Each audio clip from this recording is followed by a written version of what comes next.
हूँ। मैं अनिल कुमार अग्रवाल, शास्त्री संस्कृत महाविद्यालय सरमथुरा, धौलपुर।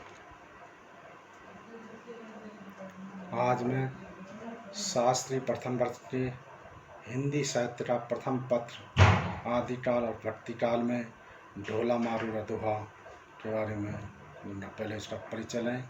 ढोला मारूरा दोहा राजस्थान का एक प्रसिद्ध प्रेम का लोक काव्य है। ढोला मारूरा दोहा प्रेम कथा राजस्थान में बहुत ही प्रचलित है और लोकप्रिय है, क्योंकि यह काव्य मानव की कोमल भावनाओं का चित्रण करता है। इस प्रेम गाथा में संयोग, वियोग, श्रृंगार, मधुर तथा मर्यादित चित्र अंकित है। यह राजस्थान का जातीय काव्य भी है। इसे लोक काव्य भी माना जाता है। इस काव्य का जो प्रमुख नायक है ढोला, कछवा वंश का राजा नल का पुत्र था, जबकि मारवाड़ी पोंगल के राजा पिंगल की पुत्री थी। वे अत्यंत ही सुंदर थी या सुंदरी थी। ढोला और मारवाड़ी की प्रेम कथा लोगों के या राजस्थान के लोगों के कंठहार है। इसमें समय समय पर परिवर्तन भी होते रहे और कुछ दोहों को अंत जोड़ा भी गया। यह रचना किसी एक व्यक्ति विशेष या किसी एक व्यक्ति कवि की नहीं है। इसका प्रमुख छंद दोहा है। इस कथा की ऐतिहासिकता को भी लेकर विद्वान एकमत राय नहीं है, क्योंकि समय समय पर इस काव्य में दोहा जोड़ते चले गए और घटते रहे। यह काव्य केवल एक प्रधान भावना काव्य है। इसका उद्देश्य प्रेमी जन की कोमल भावनाओं को व्यक्त करना है। ढोला मारूरा दोहा एक मार्मिक काव्य है, जिसमें विरह की सभी दशाओं का मार्मिक वर्णन है। यह काव्य राजस्थानी भाषा है या इस काव्य की भाषा राजस्थानी है। इस भाषा में कोमलता, माधुर्यता की बहुलता है। यह राजस्थान का एक राजस्थानी गीत काव्य भी है। आप देख रहे हैं ढोला मारूरा दोहा के पहले दो टूम। ढाणी जब साहिब मिलाई, ढाणी जब साहिब मिलाई तो दाठुइया जाए, जोवण कमल विकासियऊ भंवरना पैसई आई। इसमें मारवाड़ी ढोला के पास संदेश भेजती है। यह अपनी विरह वेदना को व्यक्त करती हुई रास्ते में चलने वाले राहगीर या ढाडनियों से संदेश कहलवाती है अपने प्रीतम के पास। कहती है कि हे ढाडियों, जब तुम्हें मेरा स्वामी मिले तो उससे कहना कि यौवन कमल मिला, तो यौवन रूपी कमल अब विकसित हो चुका है, इसलिए हे भंवर तुम उस पर क्यों नहीं बैठ रही, अर्थात उसका पर रिस्पॉन्स करने के लिए क्यों नहीं आ रही। दूसरा देखिए, ढाणी इट संदेशो ढोले लाड लट जाए, जौबन चापों मर जहू कंजी न मुद्र चुटकई आए। इसमें मारवाड़ी अपने प्रीतम के पास विरह व्यक्त करती हुई ढाडियों से संदेश चलवाती है कि हे ढाडियों, ढोला अगर मिले तो ढोला के पास जाकर यह संदेश कह देना कि अब ये यौवन रूपी शरीर या इस शरीर में यौवन रूपी चंपा मोर युक्त हो गया है, इसलिए इसकी कलियों को तुम चुनने के लिए क्यों नहीं आ रहे हैं, अर्थात आप अति शीघ्र आए। अब देखें तीसरा, ढाणी इट संदेश ढोले लट जाई, कण पाटो करसण हुआऊ भोड लियहू ढराई। ये ढांडरियो, अगर मेरा प्रीतम तुम्हें मिले तो उससे ये संदेश कहना कि अब अनाज पक चुका है, खेती पक चुकी है, अर्थात तुम आकर इसका भोट क्यों नहीं लगाते, अर्थात अब यौवन अवस्था अब उन्मत्त हो चुकी है, अतः तुम शीघ्र घर आकर इसका उपभोग करो या आनंद रस का पान करो।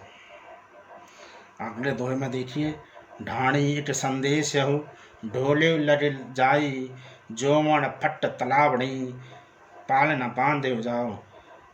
मारवाड़ी विरह से पीड़ित जलती हुई, विरह आग से जलती हुई ढांडनियों के माध्यम से अपना संदेश प्रीतम ढोला के पास भेजती है और कहती है कि हे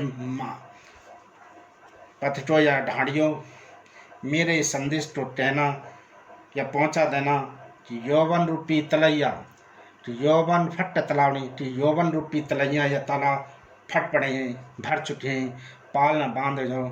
अगर तुम अति शीघ्र आ जाएं, इस पर पाल बांधें, अर्थात इसका बांध दें जिससे कि ये नहीं फटे। पुनः कहती है कि यह संदेश क्या,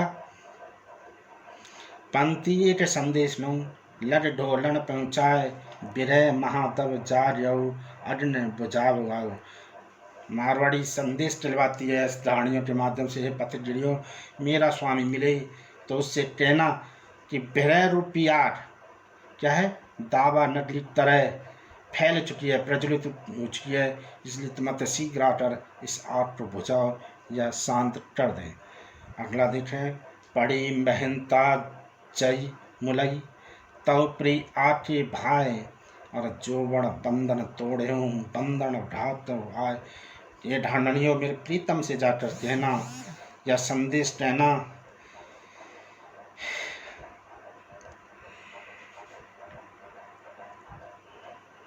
अगर तुम्हें ढूंढते हुए मेरे प्रीतम मिले तो उनसे कहना कि मेरा यौवन रूपी जोवन बंधन तोड़े, कि ये मेरा यौवन है, मेरी युवावस्था बंधन तोड़ रही है, उन सीमाओं को लांघ रही है, अतः तुम अतः शीघ्र जाकर उसको बांध लो या उसको सीमा में बांध दें।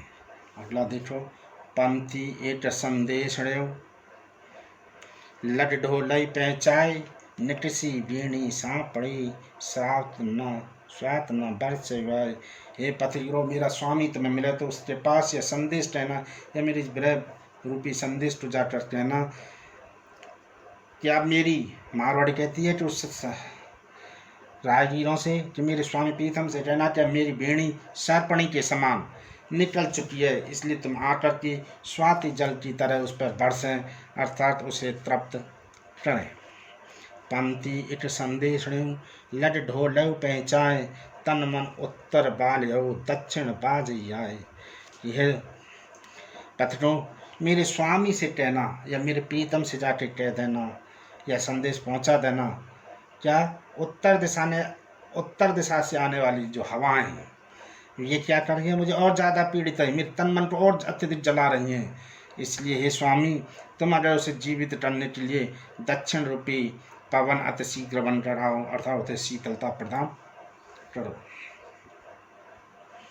अगला देखें, पंथी एक संदेश से लड ढोलई पहचाए, बिरह महाविष तन बसई औखत दिए न जाए। हे राजीरो, ये ढांडरियो, अगर मेरा स्वामी तुम पहचान ले तो उससे जाकर कहना कि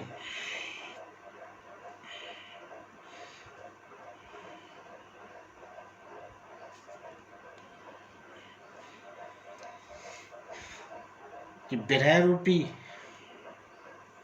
विरह महाविष तन बस, कि विरह रूपी महाविष अब उस मेरे पूरे शरीर में, अर्थात इस पूरी युवावस्था, मारवाड़ी कह रही है पथिरों से उस नरवर के कहना, ढोला से जाकर कहना कि विरह रूपी महाविष मेरे पूरे तन में फैल चुका है, शरीर में फैल चुका है, अब तुम आकर क्या शीघ्र दवा दें, क्यों नहीं देते, अर्थात तुम्हारे बिना उसका उपचार संभव नहीं है और कोई दूसरा उसका उपचार नहीं कर सकता है। पंथी एक संदेश लड ढोलऊ पहचाए, बिरह बाढ़ बन तन बसही जेर गाजई आए। यह राहगीरो, ये संदेश उस पहचान करके मेरे स्वामी से पहुँचा देना, कहना विरह रूपी बाढ़ तन रूपी जंगल में या विरह रूपी शेर तन रूपी वन में घूम रहा है, विचरण कर रहा है, बस गया है, इसलिए तुम क्या है शेर क्या जरूर अत्यंत शीघ्र तुम शिखर पर आकर मेरी गर्जना के समान गर्जना करते हुए भगा दें। पंथी एक संदेश नहीं लड डोले पहचाए घण कमक लाणी कमम दणी शीशर उड़ई वाय। फिर कहती है ढोला से या राहगीरों से ढोला के पास संदेश भिजवाती है। मारवाड़ी अपनी विरह पीड़ा को व्यक्त करती है, कहती है कि हे राहगीरों, मेरे संदेश को ढोला के पास पहुंचा देना, कहना कि वह कमलनी तुम्हारे विरह से पीड़ित होकर के अपने प्रीतम के कारण विरह से वो टुमला चुकी है। इसलिए हे प्रीतम, चंद्रमा के समान तुम अति शीघ्र उदित हैं। जब भी वो विकसित हो रही है, खिलेगी, कुमुदनी खिलेगी। कहा जाता है कि चंद्रमा के उड़ने पर ही कुमुदनी खिलती है। उसी तरह से अगर प्रीतम आएगा तो मैं भी खिल जाऊंगी या प्रफुल्लित हो जाऊंगी।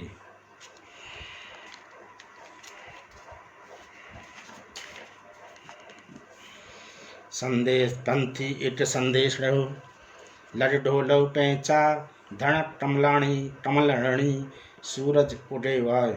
उसी प्रकार फिर मारवाड़ी अपनी विरह पीड़ा से पीड़ित विरह के संदेश को पहुंचाती, कहती है कि उनसे जाकर कहना ढोला के पास कि तुम्हारे बिना यह यौवन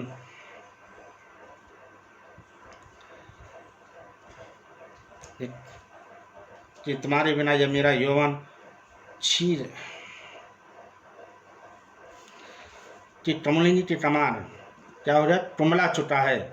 जिस तरह से संध्या काल में कमल की पुष्प कमल मुरझा जाती हैं, विरह के कारण सूर्य उदय के समय वे वापस चलती हैं, उसी तरह तुम सूर्य उदय की तरह उदित होते हुए मेरे इस विरह रूपी पीड़ा को दूर करो। अर्थात संदेश कहती है कि हे प्रेयसी रूपी ये कमली है, टुमला गई है। अर्थात हे नरवर के स्वामी, आप अत शीघ्र आकर मुझे आप अपने दर्शन दें, जिससे जिस तरह से सूरज के उदय होने पर कमलनी खिल जाती है, उसी प्रकार मैं भी खिल जाऊं या प्रफुल्लित हो जाऊं, हरी भरी हो जाऊं।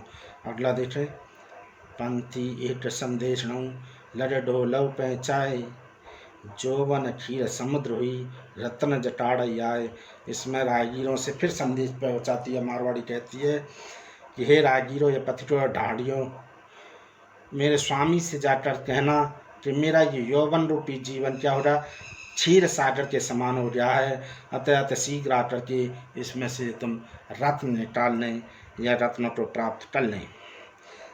फिर अगला देखें, पंथी एक संदेश लग ढोलव पहचान जंगा केलन फल रही स्वात वर्ष भाव। राहगीरों से कहती है कि हे राहगीरों, मेरे स्वामी मेरे नरवर से जाकर कहना या ढोला से कहना कि मेरी जंगाएं केले के फल के समान प्रफुल्लित हो रही हैं, खिल चुकी हैं। अर्थात वे कदली समान फल बन रही हैं या मजबूत हो रही हैं, पुष्ट हो रही हैं। अतः तुम स्वाति जल की बूंद की तरह, वर्षा की बूंद की तरह उन पर जाकर बरसो, अर्थात जल बनकर बरसो।